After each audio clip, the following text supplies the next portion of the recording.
I first met Susan McKeown in a den of iniquity, a place called Paddy Riley's, which was the center of Irish music in the 90s. Black 47 played there, Spare More, and I saw this young woman get up one night, and I was really struck by her commitment to her art, and to her voice, and to her music.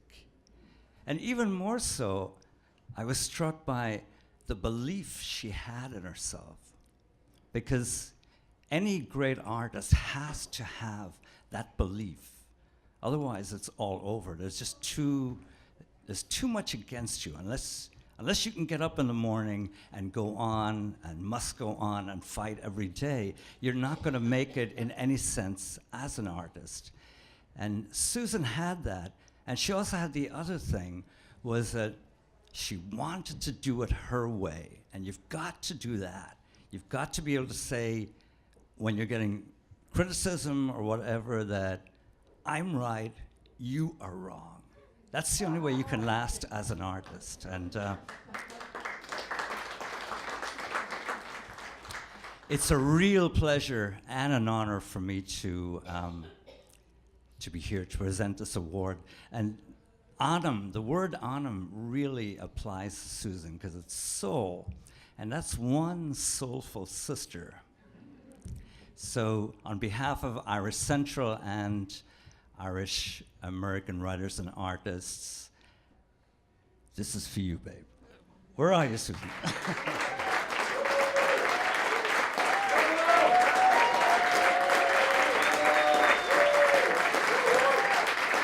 My soul sister.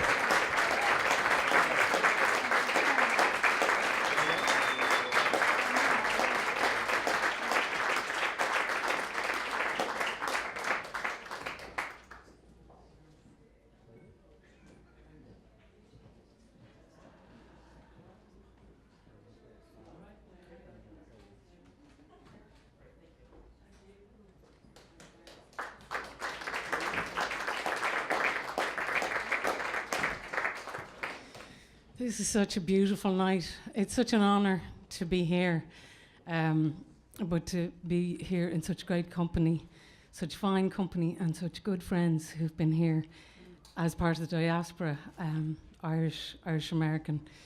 We are all, it's just a magnificent night. Thank you, Irish Central. So the Yves Golair, Arena Ushla, tá an áhas, tá áhas an dána agam, agus is an or mór do mé, bhailim buíochas a thuirt le cúpla daoine agus cúpla focail a rá. I want to thank my teachers, my family and my friends, June, Melanie, Deirdre, Frida, Marion and Mary. And I want to thank the Klezmatics and Lawrence Glamberg. It has to be said, they said, let's take this woman and her child on the road. And they took me and my child on the road for 4 years. And they were some of the most successful years of my career. That's who I won the Grammy with, singing lyrics by Woody Guthrie. Thank you.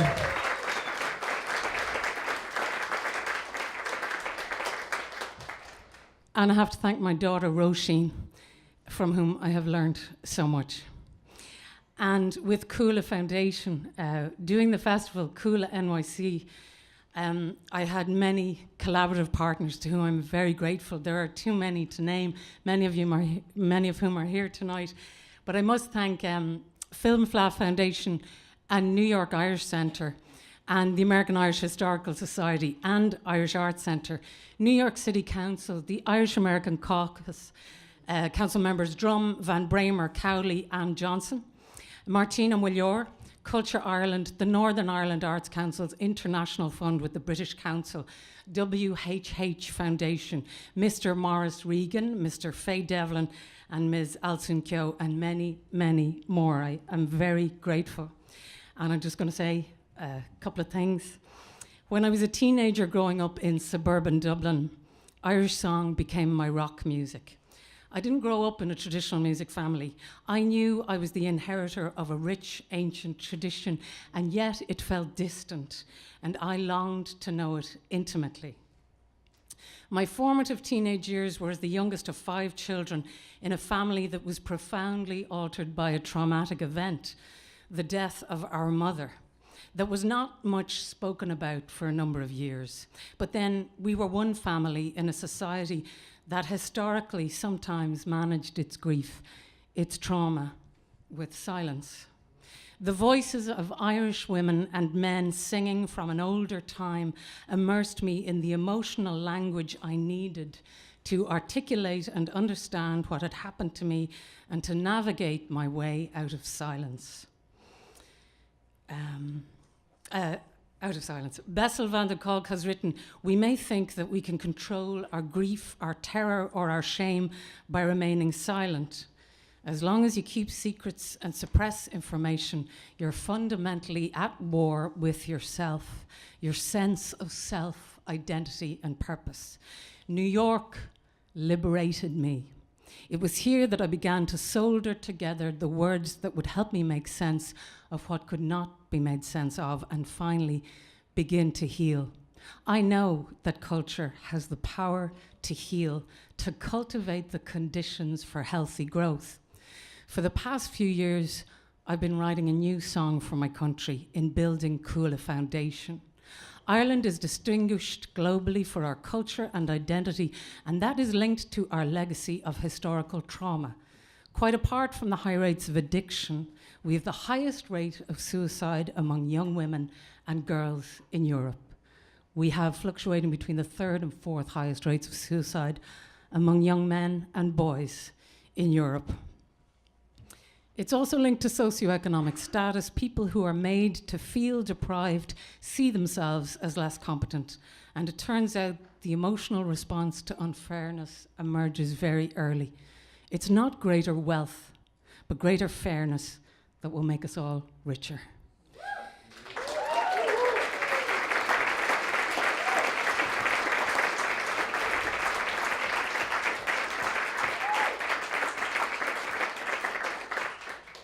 And it's intergenerational. I believe the story of the Irish is not told unless you include the voices of those who left and their descendants. Our voices, our emotional expression is a precious resource.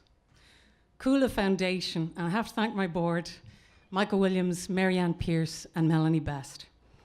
Cuala Foundation is developing a diaspora cultural well-being strategy that will help unlock, that is our aim, the unlimited potential of Irish culture and be part of building a fairer, more just society for generations to come.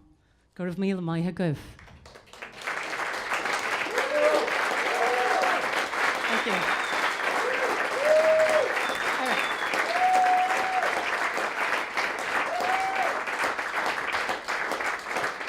Thank you. Mr. Eric De La Pena has come along to accompany me on guitar because I've been asked to sing Aura on the Wand. Go raibh míle maithe agaibh, Eric. Thank you. So this is a song I wrote, and Eric plays with me, and he also plays with my good friend Natalie Merchant. And Natalie heard this song and said, "Can I sing it on your album when you record it?" So it was my great honor and pleasure to have high honor to have Natalie sing on the recording with me. So it's a song I wrote after I visited an arts shop in the Falls Road in the 90s. I was on holiday at home, and on the wall was the speech given, attributed to Chief Seattle or Chief Sealth. And in that he says, "The waters that run in the rivers and lakes are not just water, but the blood of our ancestors. And the voice of the waters is the voice of my father's father." So that inspired this song. And also Cuchulainn. Remember, Cuchulainn had to fight alone because Macha had put a curse on the men of the north that when they were needed in battle, they would go into labour pains. That's why Cuchulainn had to fight alone. So he was tricked by Maeve into fighting his foster brother Ferdia to the death. Cuchulainn and Ferdia had trained in Scotland with Scahach, the woman warrior who trained all of the young male warriors. But when he turned up to fulfill this gas, to fight somebody to the death, it was his best friend, Ferdia, whose body lies at Ardee and remembers that story.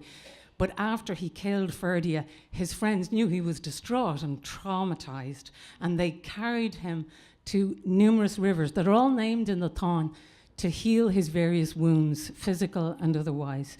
So all of those verses go into this song, and he says, bind us in friendship so rage will never rise again in fair era between friends. The song is going to take less time than the introduction. I'm so grateful. Thank you very much. Thank you, Eric.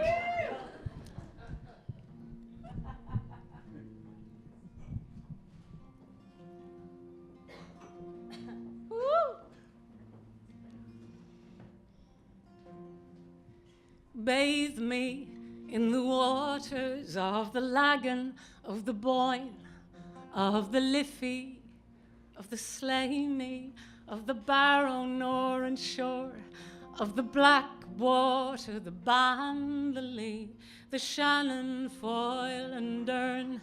Bathe me in the waters. Oh, bless the water that flows from the fields into the sea that surrounds our little island of green. Hope is a river that flows from these stone walls into an ocean we've never seen.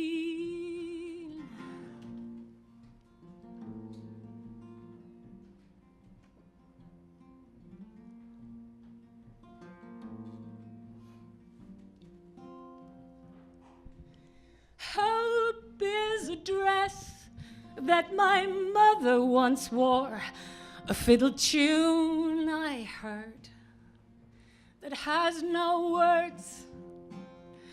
Hope is the one thing we have never lost, though we are tired from the old war. Bathe me in the water of the Lagan, of the Boyne, of the Liffey, of the Slaney, of the Barrow Nor and Shore, and of the Black Water, the Ban, the Lee, the Shannon, Foyle and Erne. Bathe me in the waters. Same anger in our hearts, same desolation and loss. Why are we divided? Bind us in friendship so rage will never rise again in fair era between friends. Bathe me in the waters of the Lagan, of the Boyne, of the Liffey, of the Slaney, of the Barrow Nor and Shore, and of the Black Water, the Ban, the Lee, the Shannon, Foyle and Erne. Bathe me in the waters.